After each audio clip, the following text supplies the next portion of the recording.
Hello everyone. Welcome to our session on biology. Today, we are diving into an incredibly important topic from your Aids to Health chapter, passive immunity. Have you ever wondered how babies are naturally protected from diseases, or how doctors give immediate protection against snake bites? That's where passive immunity comes in. We'll explore this fascinating concept from the basics to advanced competitive insights, covering easy, medium, hard, and hardest levels. Let's begin this exciting journey of discovery.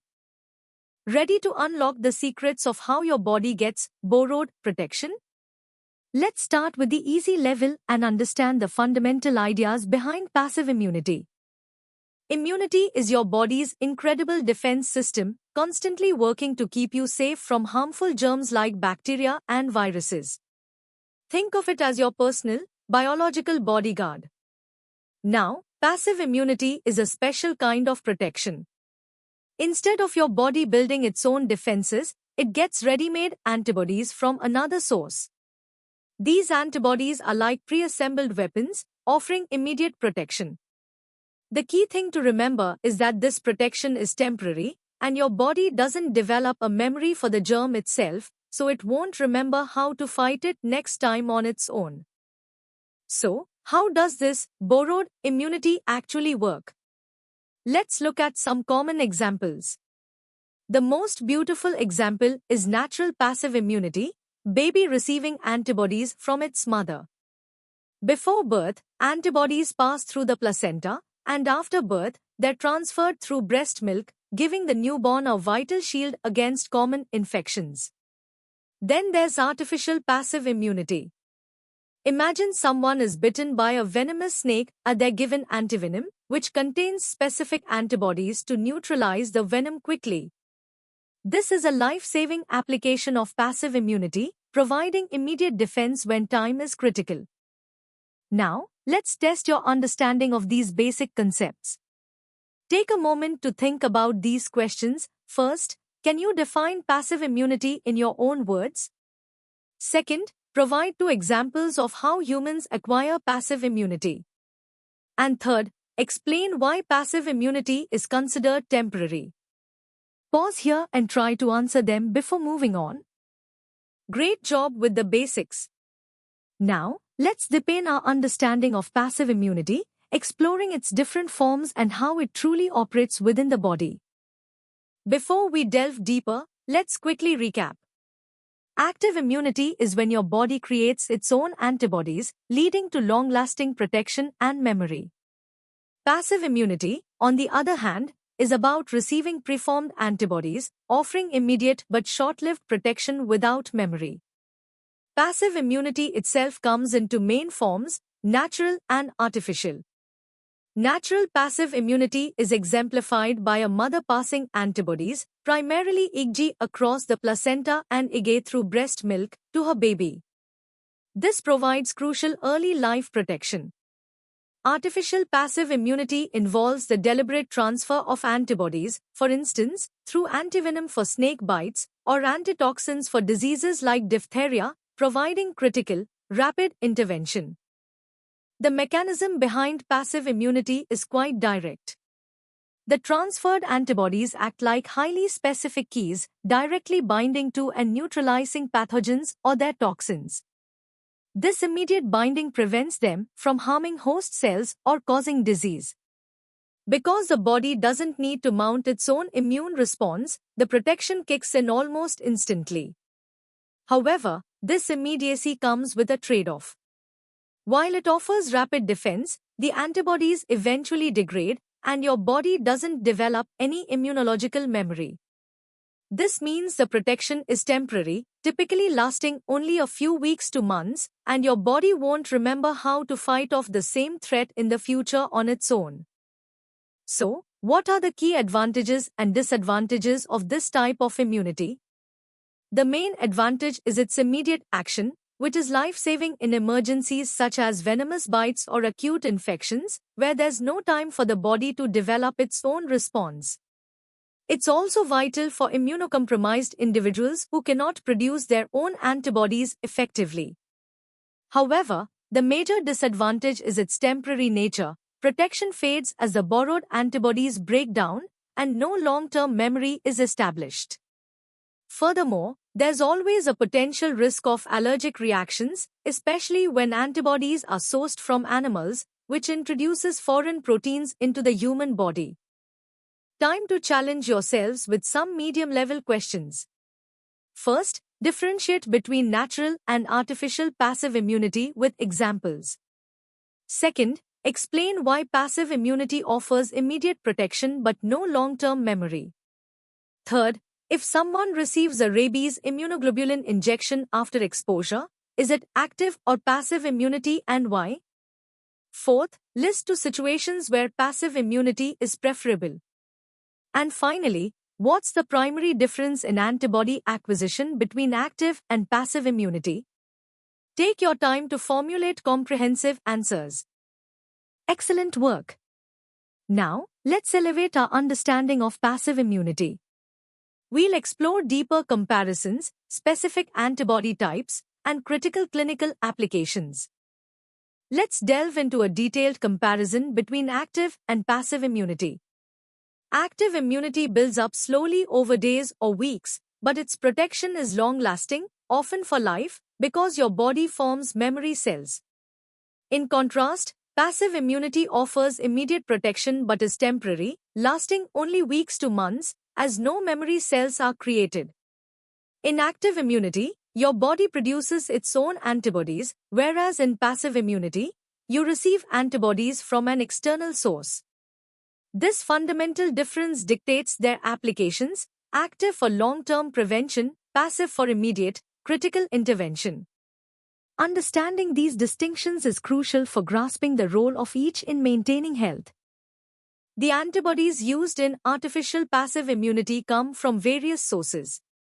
Historically, and sometimes still, they are harvested from hyperimmunized animals, like horses, which produce a robust immune response to specific toxins or venoms.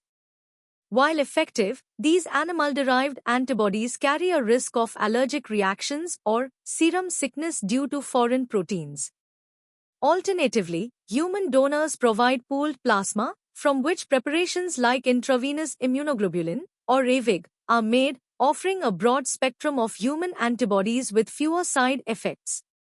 A significant advancement is the development of monoclonal antibodies, or MAbs.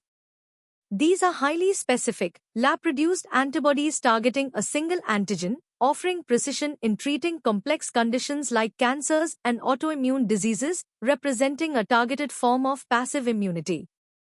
Certain immunoglobulin classes play distinct roles.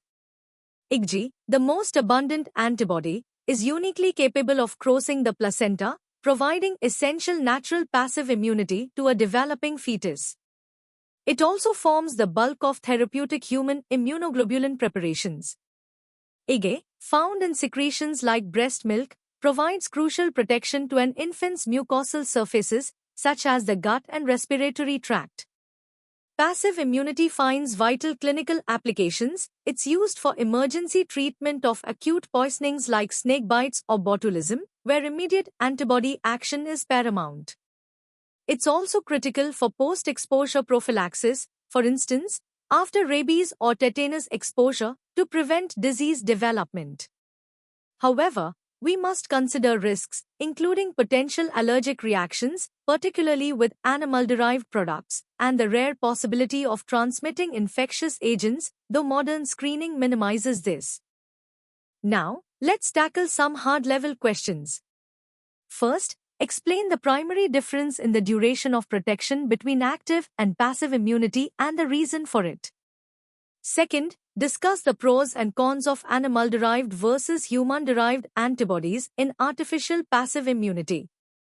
Third, which immunoglobulin class is key for placental transfer to a fetus, and why is it significant? Fourth, describe two clinical situations where artificial passive immunity is preferred, justifying the need for immediate protection. Fifth, what is serum sickness and why is it a concern? Sixth, how do monoclonal antibodies advance artificial passive immunity?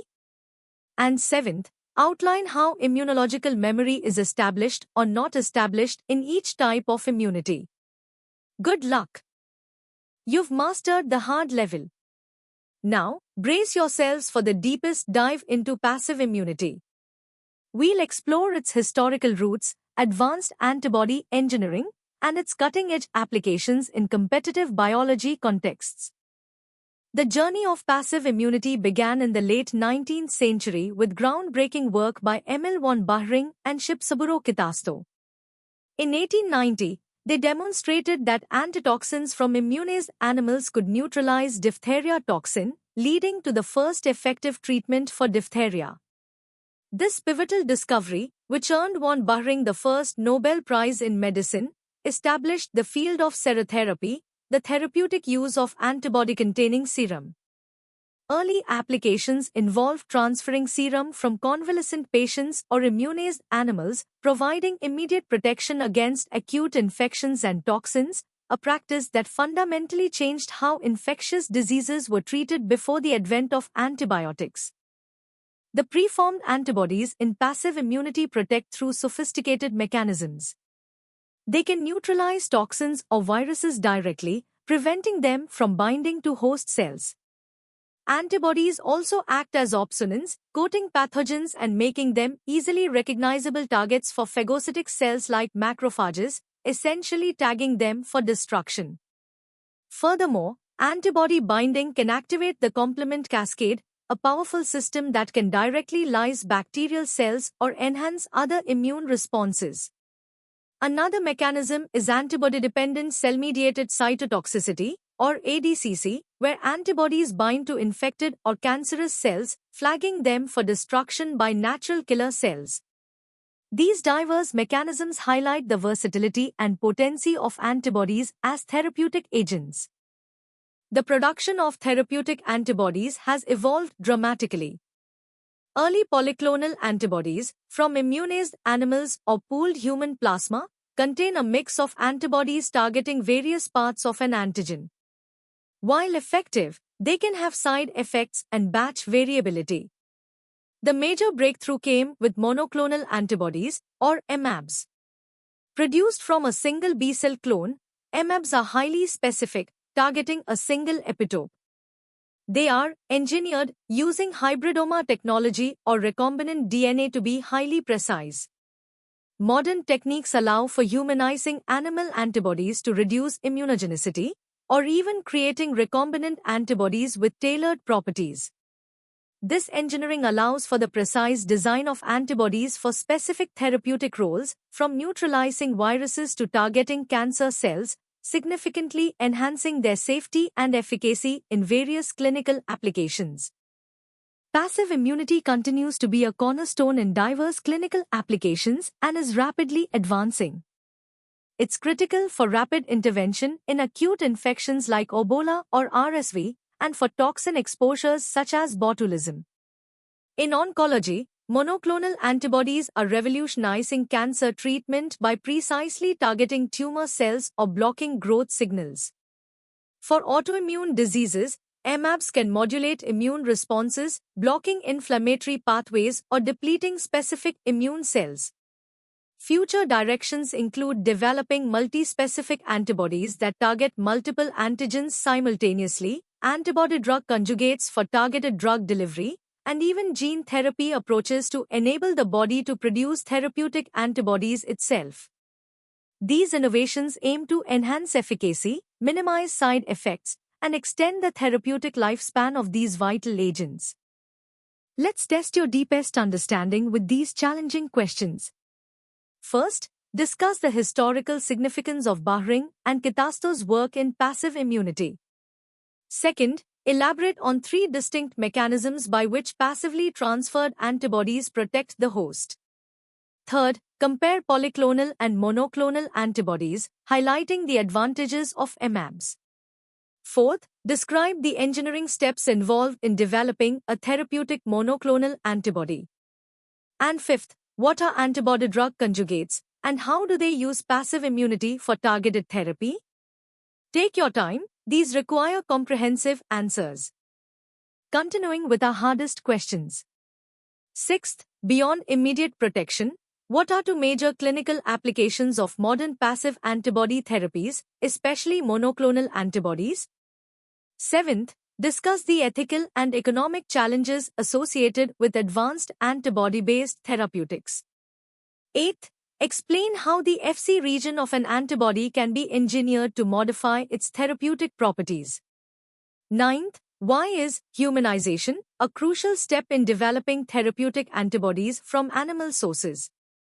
And finally, predict how genetic engineering might revolutionize passive immunity in the next decade. These questions push the boundaries of your knowledge, so think critically and apply what you've learned.